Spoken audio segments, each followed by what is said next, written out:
Hi, this is Roger, thanks for dropping by. Sorry no Sunday chat yesterday on Sunday. Circumstances changed. I was supposed to be taking Hannah back to get back for lunchtime so that she could go to work. There's a job she does on Saturdays or Sundays, and a lot of the time it's sort of mid-afternoon, you know, through to late evening sort of thing.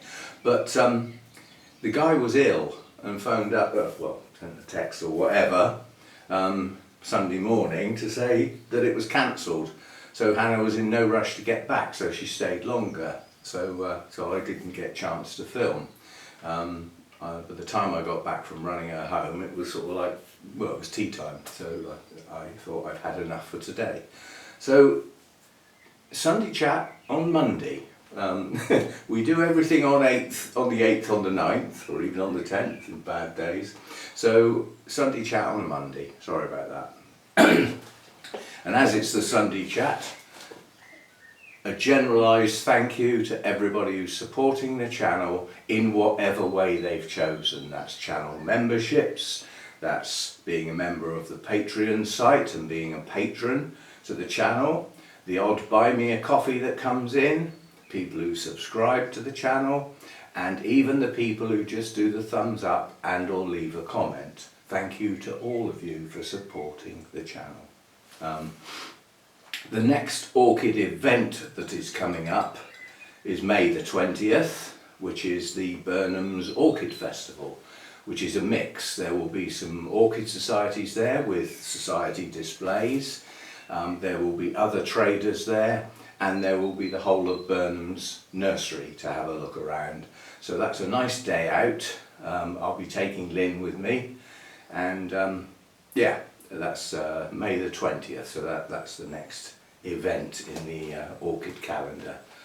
And then after that is the Malvern show, which is the middle of June. I think it's about the 16th or something like that. I should be going to that on the Friday, and then there isn't much else until the R2 Orchid, the Bournemouth Orchid Society, which I go to, I'm not a member, and then the Wessex Orchid Society, and they're in September and October. So those are the orchid shows I will be going to through this year. There are some bonsai events that I'll be off to as well, for videos on the other side. Yeah. Right, what's going on then? I now have to put effort and concentration into getting my talk done. I've given myself a bit of time off because that hit me hard, losing what I'd done so far, especially with something that could have been avoided if I'd known about it. So I'm literally starting from scratch, and I will put in an amount of time each day, hopefully getting that loaded onto YouTube early to middle of next week. For you to have a look at and make any comments, so that I've got time to make changes ready for Saturday the 13th, I think it is the talk, the meeting. So I've got to put that effort back in now. A lot of the things that I need to do it have already been collected and sort of, filed away in a folder. So I haven't lost a lot of the content, I've just lost the putting it together bit, which did actually take quite a time. All the text that comes up in between things, all that's gone. I'll have to do all that again. And I've got to rethink it. I mean, I can't memorise a whole thing like that, so I've got to sort of think it through again. Some people said in the comments, well, if you do it a second time, it'll probably be better. You may well be right. Anyway, that's got to be done. Out here in the orchid room, there are a couple of spikes and some buds to come, not a huge amount. There could be some first time bloomers in amongst those, and I've moved a few things around to change their light. This is quite an even light in here, but now that the sun is creeping up the roof, when we get sun, it is brighter up this end now. There is a brightness up here that wasn't there before. And also, first thing in the morning, the sun creeps round, that hole in the hedge is allowing the sun to come in through the side. It sort of starts about here and then moves along and disappears off the end as the sun goes round. So that's providing some quite bright light here, but it's a short time. It's only about 3/4 of an hour and it's gone. So that's that.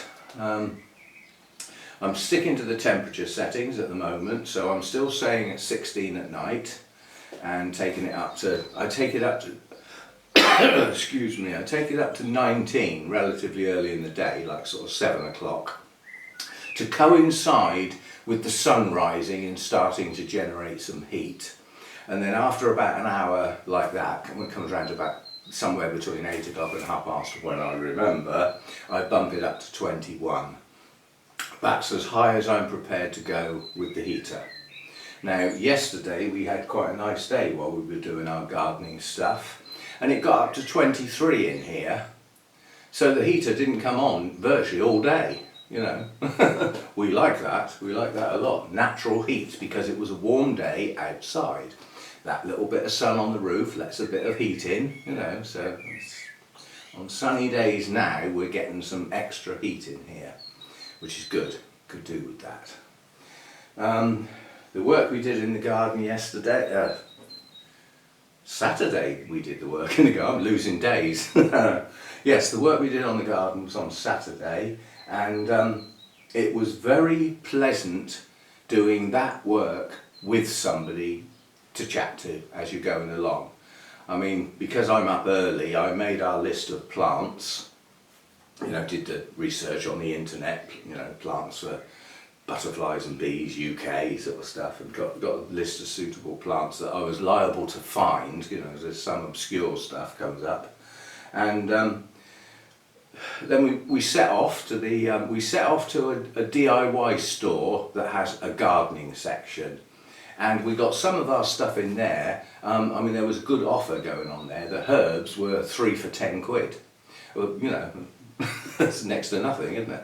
So we got some plants in there, and I got that unusual, if you saw the gardening video on Saturday, that unusual primula came from that garden centre as well. And because we hadn't got enough on the list to give up, we then went to the big, you know, garden centre, the proper thing, and it is massive. I managed to get some more grit for the bonsai because I was virtually out of that, so I thought while we're here, you know, we'll chuck that in the boot of the car, or back of the car, and we got a lot of the rest of the plants. There were 3 or 4 on the list that we didn't get, and I talked to one of the people who worked at the garden centre, who was obviously very knowledgeable because they recognised the Latin name straight away and answered the question. It wasn't, let me think, oh, I might need to go into, it was straight out with it. So it was obviously somebody who knew the answer, probably one of the people that have been there for years possibly. Maybe one of the partnership that sort of runs it, I don't know. But yes, she said we will have all of these later in the year. We don't bring them in from the nurseries, from the outlying nurseries, until they're due to flower or in flower, because they don't sell otherwise. So she said these will come sort of, you know, midsummer, because I've got stuff for spring blooming and stuff for sort of late spring into summer, and then these ones that they didn't have are because they're summer into autumn blooming. So the idea being we keep the colour through the year and just make this a pleasant place, you know, with the little splashes of colour, buzzing bees and butterflies around. Should be good. And the work was very pleasant doing it with 2 of us. We reused a lot of the garden containers that already had soil in them, because most of the plants we planted don't want rich soil. They actually do better in impoverished soil. So the fact that that soil had already been in there a while, we just loosened it up and then put some new in with that top layer and sort of stirred it in just to sort of freshen it up. Otherwise we'd have used bags and bags of potting compost. And it was a good job I had somebody here, because 2 of them I probably wouldn't have been able to lift on my own. And yeah, so yeah. The work was done as best we could. There's a little job I've still got to do in the garden which I call sticks. The Hebes outside this door are dead. The cold killed them. They're frost hardy, you know, down to 0, -1, -2 maybe, not -7 for a long period of time, including, you know, below 0 daytime, so they're dead. And the hardy fuchsias are alive and they're all shooting out really well from the ground, but last year's growth's dead and it's dead sticks sticking up in the air. They just need tidying up, so the sticks job's still got to be done. Just to finish off, basically. And then we won't be doing anything else out there, I don't suppose, until those other plants come in. Carol asked what the plants were, the ones I didn't get, in case she can help. So I'm waiting to hear, maybe. I don't know. I mean, two of the plants I'd never heard of, quite honestly. One of them I had in my head, I must have some of that, but I didn't know what it was called. That was one on the list. Yeah, so that's all that.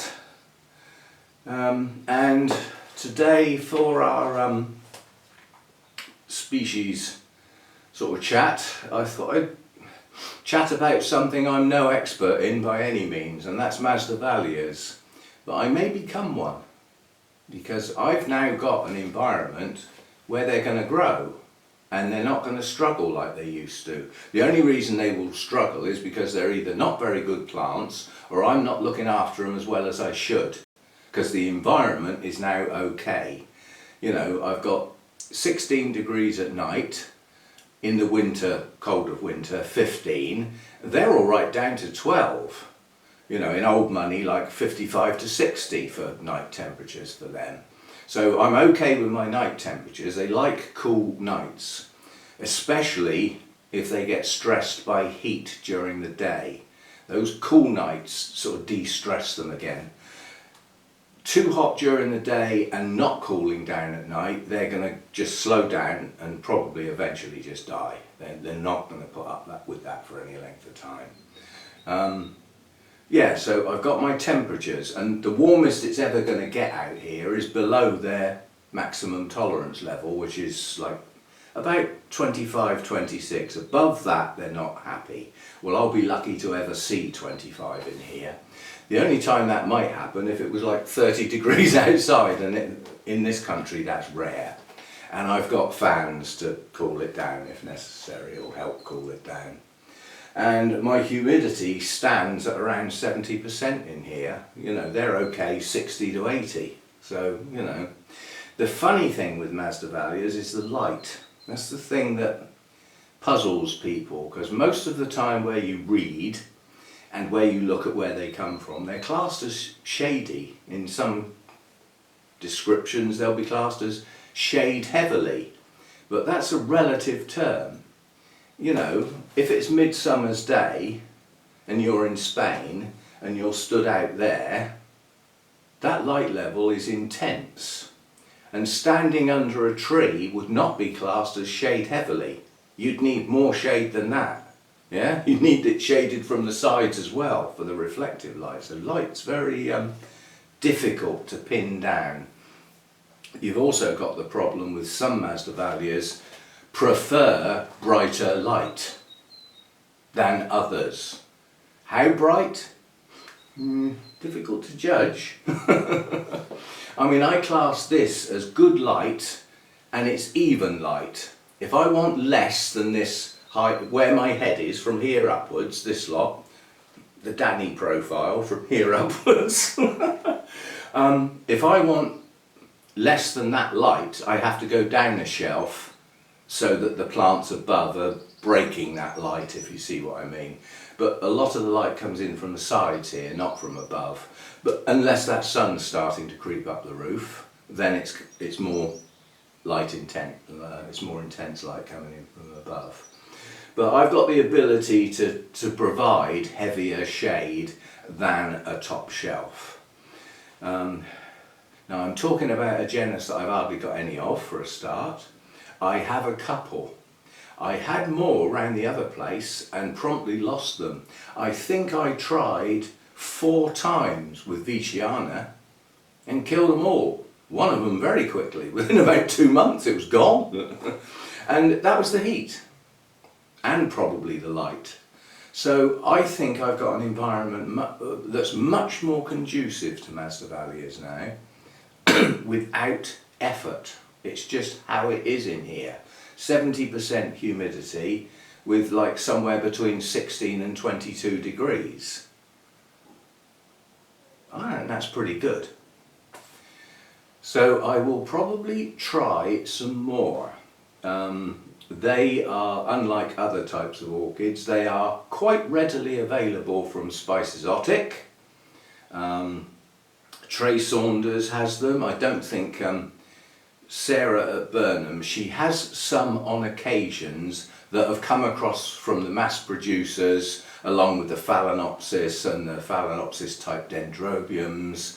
And you know, that sort of what I call the sales area plants. They're bought in to be sold on quickly. She has some in there sometimes, but I don't think out in the nursery she's actively growing them, although there is a section in the private nursery with quite a lot. Shh, I'm telling you, I'm supposed to know that. Anyway, but you know, I could get quite a large collection quite quickly if I had the money, which I haven't.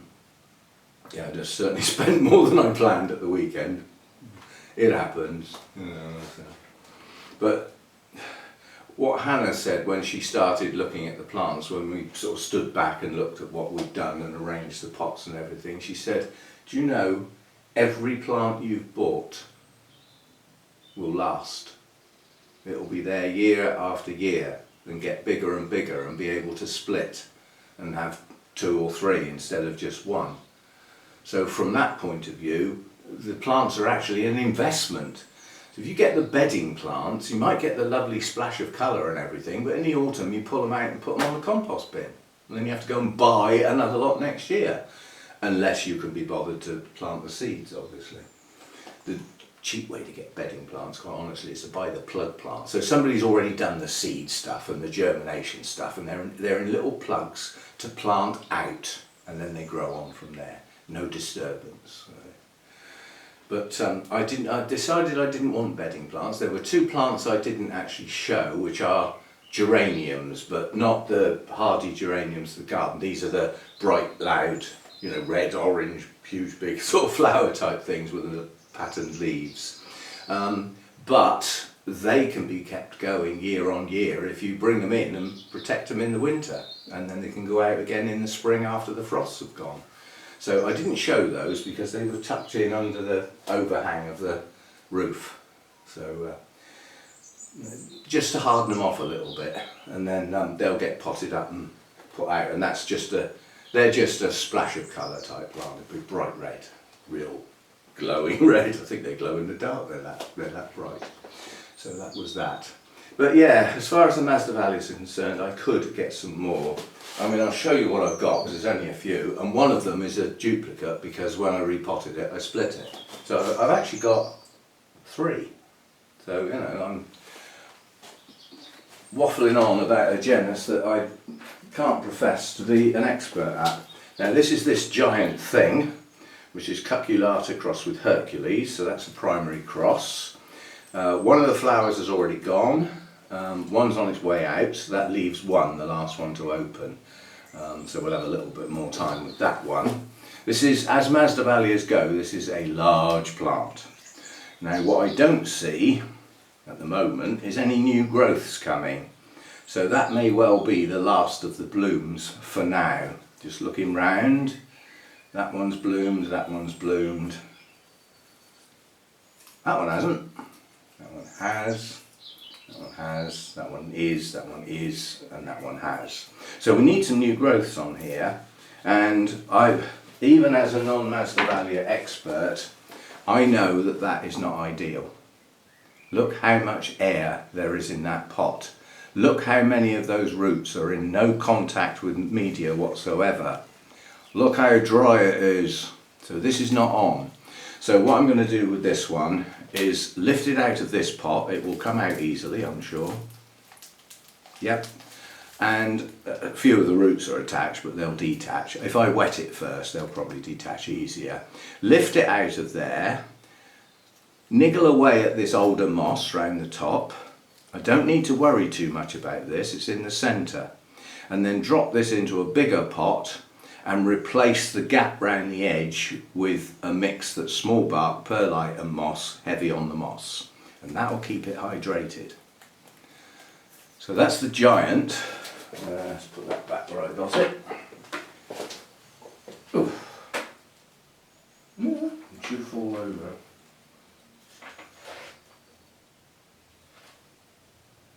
Right, so now we had a slight distraction. You coming out?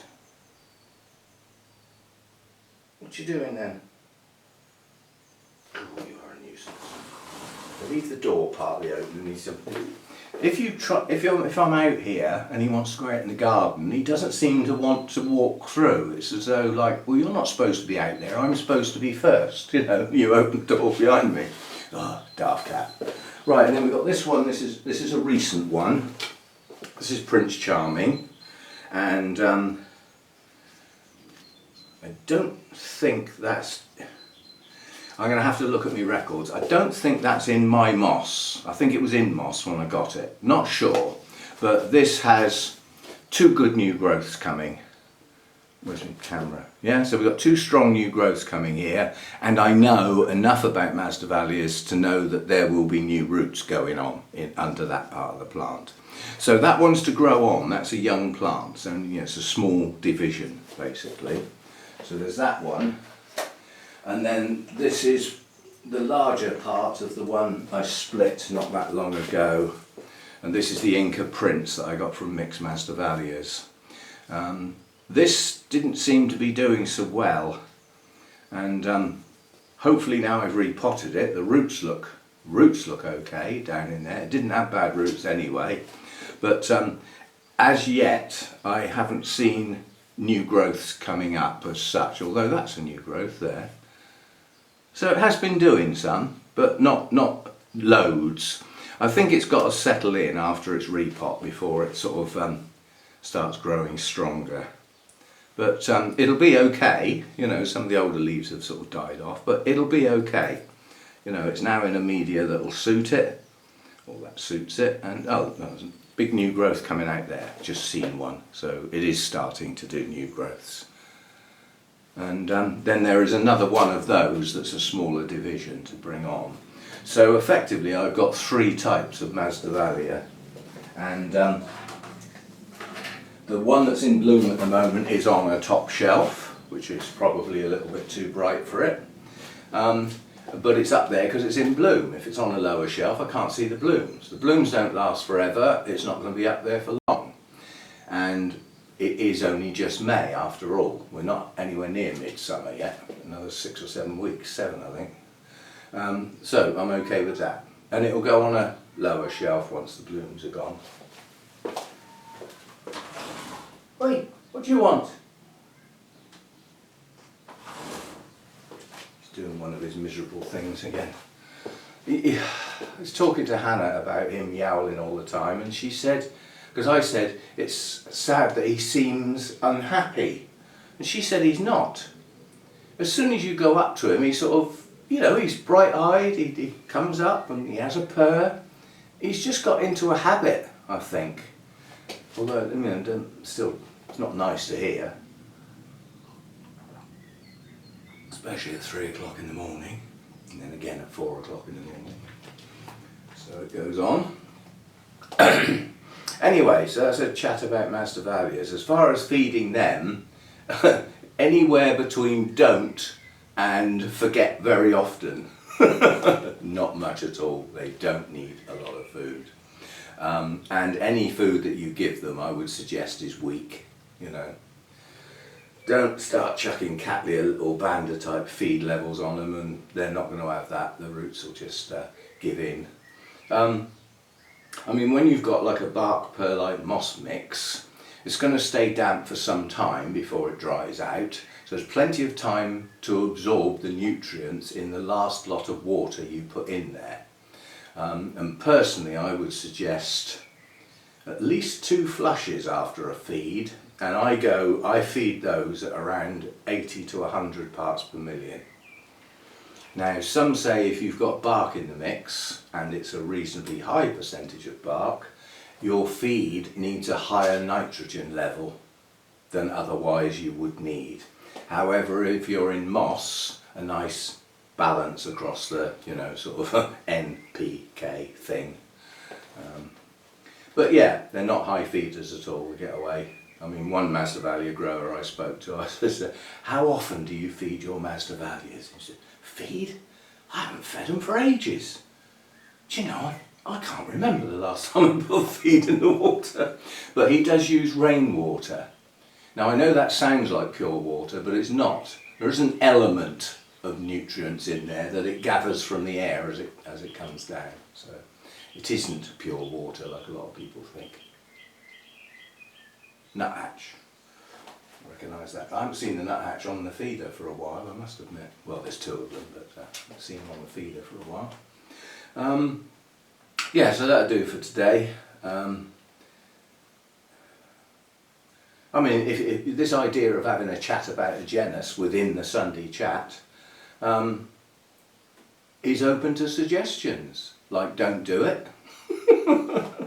Make sure you do it every time you do a Sunday chat. Those are the two ends.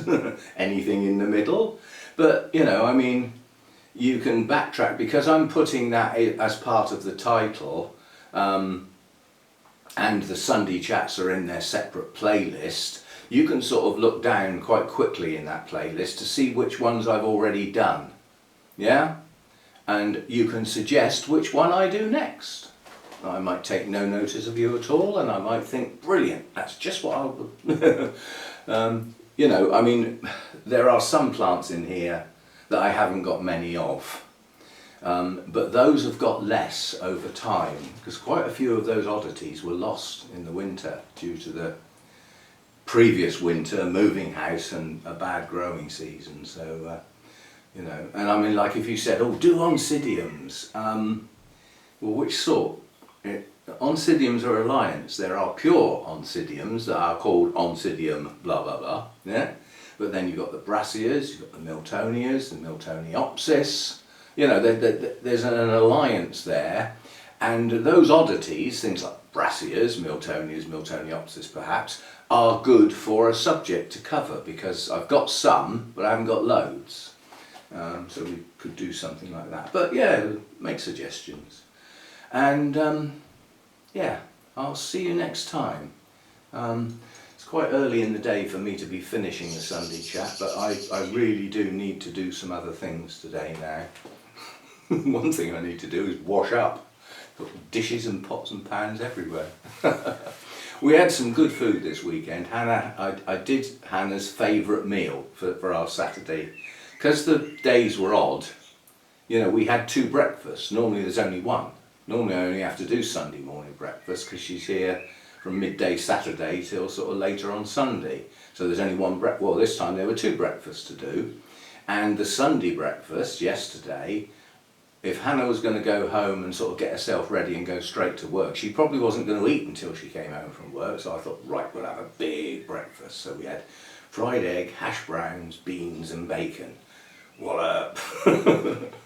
And then I waddled around like that for the rest of the day. No, I was all right because I had to sit down and drive not long after. So we had a big breakfast. But her favourite meal is called a tuna bake. Now what it is tinned chunky tuna. Empty that out into a jug, and then lots of mayo, and stir it in. Lots of black pepper. Stir it all in.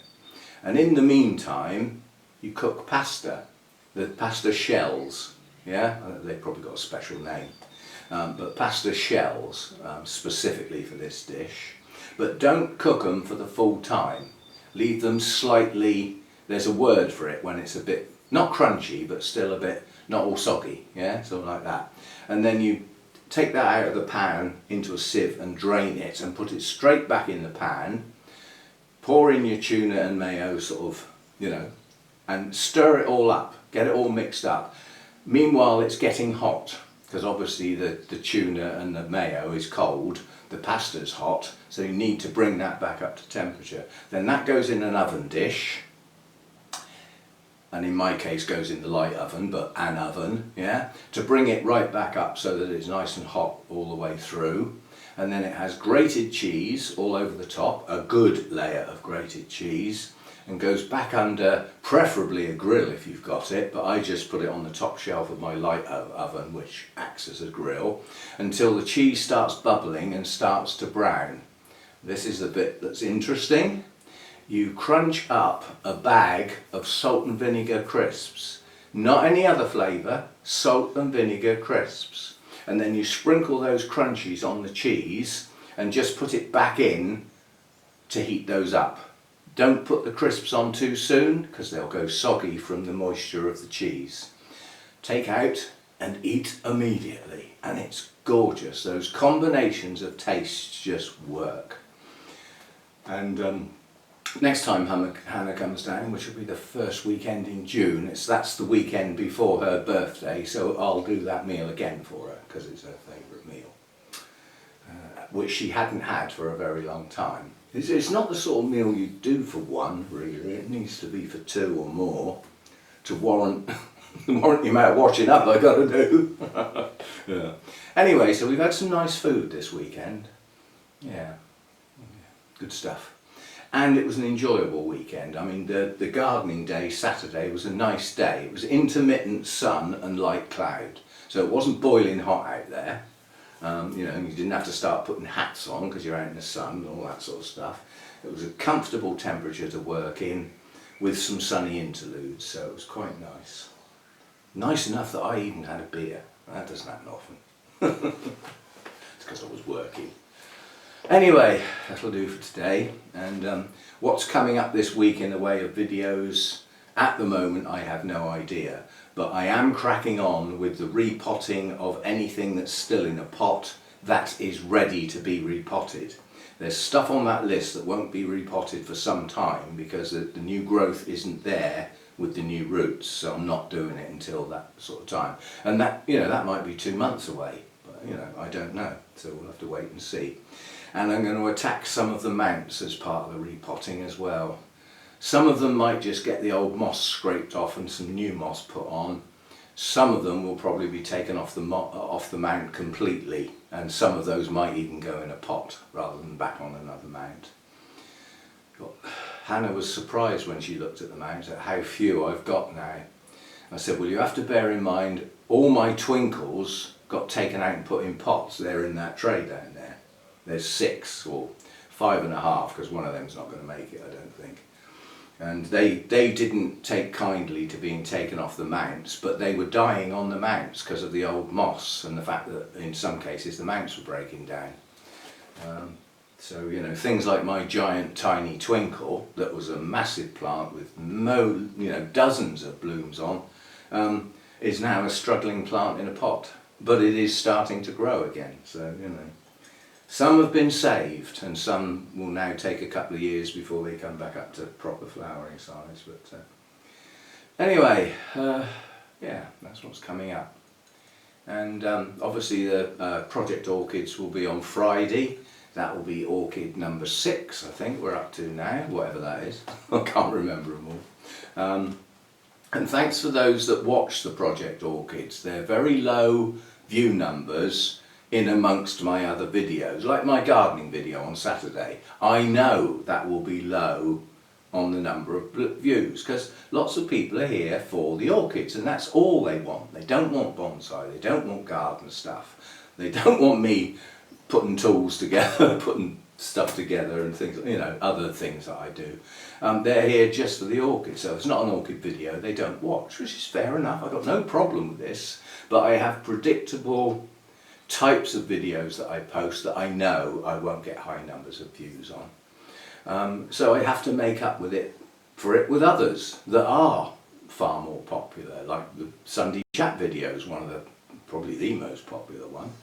Can't think why, but it is. And you know, some of the repotting ones get good numbers, some don't, you know, because it depends on what it is. So yeah, we shall see. And as I said, this week's going to be a little bit unpredictable because my concentration level is going to be on getting that talk back up together again, so the structure's back up. Introduction elements are all back where they were before, and I've sort of got it. And every time I come out of that project to go and do something else, I will pick up the file, put it over there where that software can't get at it, because it won't even know it exists. And then when I want to work on it again, I will put it back where it goes and open it up. So we won't lose it again, that's for sure. Right, that'll do. You can tell I've been waffling a long time, my coffee's nearly cold. Yeah. 35 minutes from hot to there. Is that a good guess? Let me have a look. What have we got here? What is it? 35 minutes, 37 seconds. What about that?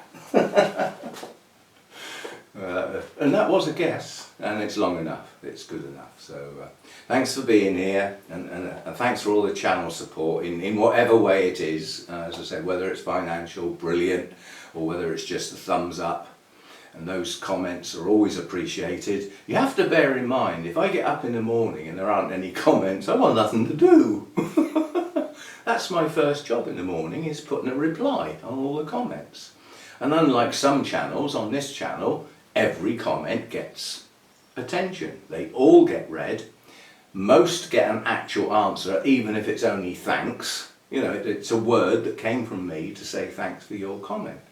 So, and that won't change. I don't care how big this channel gets, because I'm heading to 14,000 now. 14,000, yeah, 14,000. I'm coming up to 14,000 now. Slowly but surely. Pushing water uphill with a rake, as they say. Herding cats. But no, the numbers slowly climb up. As long as they're going up and not down, I'm happy. That's good. And when it clicks over 14,000, YouTube won't even know. It's not one of the numbers they're looking for. It's definitely... Oh, there's Pussycat. Do you want to go out then? Come on then.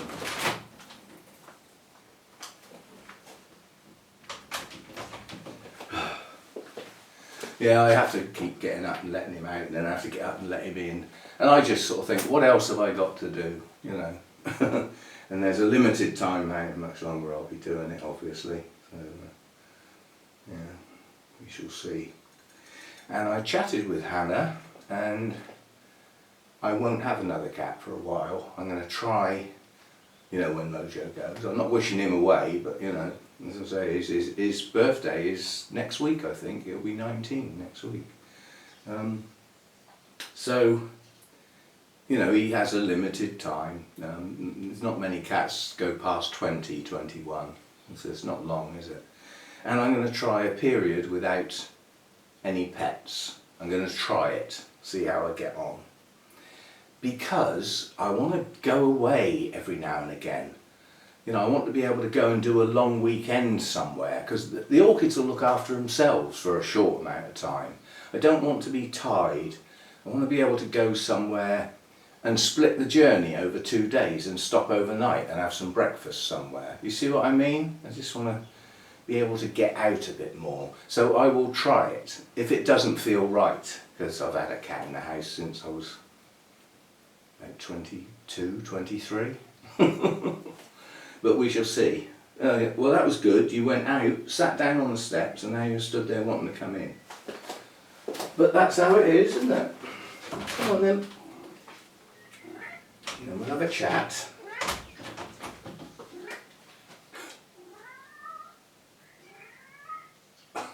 It's just a habit. When he walks in the door, he has a yowl. And then he'll stop. It just sounds mournful. That noise just sounds like he's really miserable. But Hannah's convinced he's not. So, you know, we'll see how it goes. And I'll see you next time. Thanks for dropping by.